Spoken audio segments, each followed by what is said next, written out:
ini kita masuk 8A, integritas hidup dalam Kristus. Nah, mari saudara kita perhatikan begitu banyak ayat-ayat, saudara.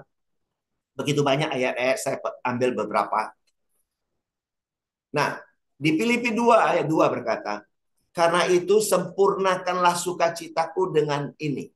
Hendaklah kamu, makanya dalam kehidupan kita saudaraku, hendaklah kamu sehati sepikir. Dalam satu kasih, satu jiwa, satu tujuan. Nah inilah sebagai mempelai Kristus, sebagai tubuh Kristus, sebagai gerejanya, kita harus seperti ini sebenarnya. Jangan, tapi faktanya banyak ya kelompok-kelompok terpecah-pecah ya. Tapi firman Tuhan katakan, hendaklah kamu sehati sepikir dalam satu kasih, satu jiwa, dan satu tujuan. Ya, visi yang sama semuanya. Sehingga hidup ini benar-benar saling bergandengan, saling bersinergi, saling memperkuat, saling mensupport satu dengan yang lain. Nah inilah yang Tuhan mau. Sehingga anak-anak Tuhan ini punya dampak besar bagi kehidupan di mana saja mereka berada. Ya, baik bagi lingkungan, bagi kota, maupun bagi bangsa Indonesia sampai ke bangsa-bangsa. Dimanapun Tuhan tempatkan saudara dan saya. Seharusnya demikian, saudara. Nah, kemudian ayat 3 berkata di Filipi 2 ayat 3. Jadi ini penting sekali, saudara. Apapun tugas yang dipercayakan Tuhan kepada saudara, apapun pekerjaan saudara, ya, apapun jabatan saudara, ingat saudaraku, ini dengan tidak mencari kepentingan sendiri atau pujian yang sia-sia. Sebaliknya, hendaklah dengan rendah hati yang seorang menganggap yang lain lebih utama daripada dirinya sendiri. Dahsyat sekali loh saudara. Ayat 4 dipertegas lagi. Dan janganlah tiap-tiap orang hanya memperhatikan kepentingannya sendiri, tetapi kepentingan orang lain juga. Saudara, ini luar biasa. Jadi saya mau katakan jangan dalam hidup kita menjadi sumber masalah. Ingat ya. Jadi di dalam pengalaman hidup kita, ya berkomunitas, di mana saja di pekerjaan kita, jangan kita menjadi sumber masalah. Tapi bagaimana kita menjadi the winner, menjadi the solver of the problem. Nah ini penting sekali. Coba saudara praktekkan ya. Nah, keberadaan saudara dan saya di mana saja kita berada, bagaimana menjadi the solver of the problem. Ya, ini penting sekali saudara. Kalau saudara benar-benar meminta hikmatnya, bersatu dengan dia di dalam dia, percayalah. Kemanapun saudara ada, kita akan menjadi the winner. Kita akan menjadi the solver of the problem dalam hidup ini. Ya, ini luar biasa banget. Ya, luar biasa banget. Saya berkata demikian karena saya sudah praktekkan Bapak Ibu. Saya sudah praktekkan. And then next. Ya sudah dekat terakhir ini yang B, 8. Integritas hidup dalam Kristus kita sambung. Nah ini yang penting juga saudaraku. Di Filipi 2 ayat 5. Hendaklah kamu dalam hidupmu bersama. Sebagai komunitas, sebagai keluarga, sebagai mempelainya, sebagai tubuh Kristus, sebagai gerejanya saudara. Marilah kita menaruh pikiran dan perasaan yang terdapat juga dalam Kristus.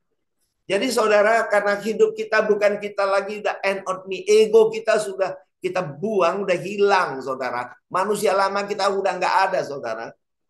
Nah kita sekarang hidup, Kristus yang hidup, maka kita hidup dengan pikiran dan perasaan yang ada pada Kristus saudara. Mari nyatakan, alami, hidupi. Sehingga ini betul-betul menjadi bagian hidup kita sehari-hari, saudara.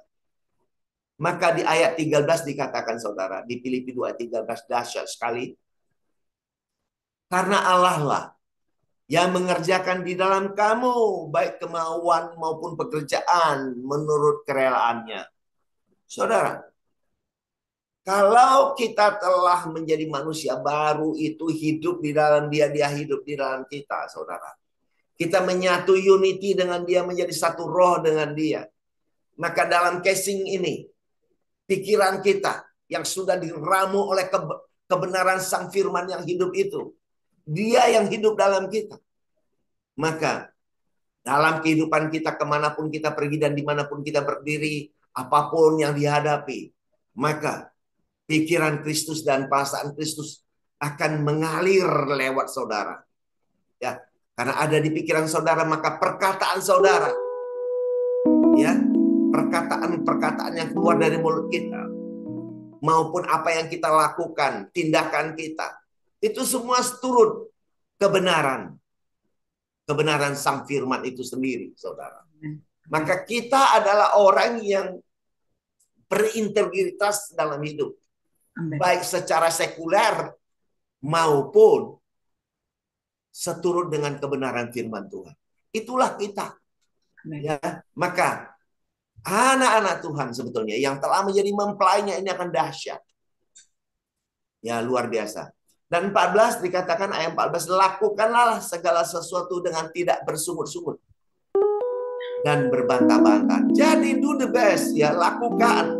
Nggak usah kita bersungut-sungut di mana. Apakah kita sebagai staff, masih sebagai anak buah, sebagai apapun. Sepanjang itu sesuai dengan job description kita di dalam tugas kita. Lakukan yang terbaik. Berikan yang terbaik, saudaraku. Do the best in your life. Gitu kira-kira, ya. Lakukan. Saya bisa berkata begini karena itu yang saya praktekkan dalam hidup saya. Ya, selama saya di dunia militer, ini yang saya terapkan. Ini yang saya lakukan dengan setulus-tulusnya, dengan sepenuh hati dan semua kekuatan. Do the best. Ya, ini yang saya lakukan. Maka tidak heran ayat firman Tuhan di Kolose 3 ayat 23 berkata, apapun yang kamu perbuat, perbuatlah dengan segenap hatimu, seperti untuk Tuhan dan bukan untuk manusia. Ingat, seperti untuk Tuhan. Untuk siapa, saudara? Untuk kehidupan ini. Dimanapun saudara bertugas, dimanapun saudara melayani, do the best. Lakukan yang terbaik, berikan yang terbaik. Sesuai dengan kapabilitas, sesuai dengan potensi yang Tuhan taruh di dalam hidup saudara dan saya. Ada amin, saudara. Itu luar biasa, ya. Luar biasa. Amin. Ya. Hopefully menjadi berkat. Mari kita ikuti sambungannya di video berikutnya. Oke, see you.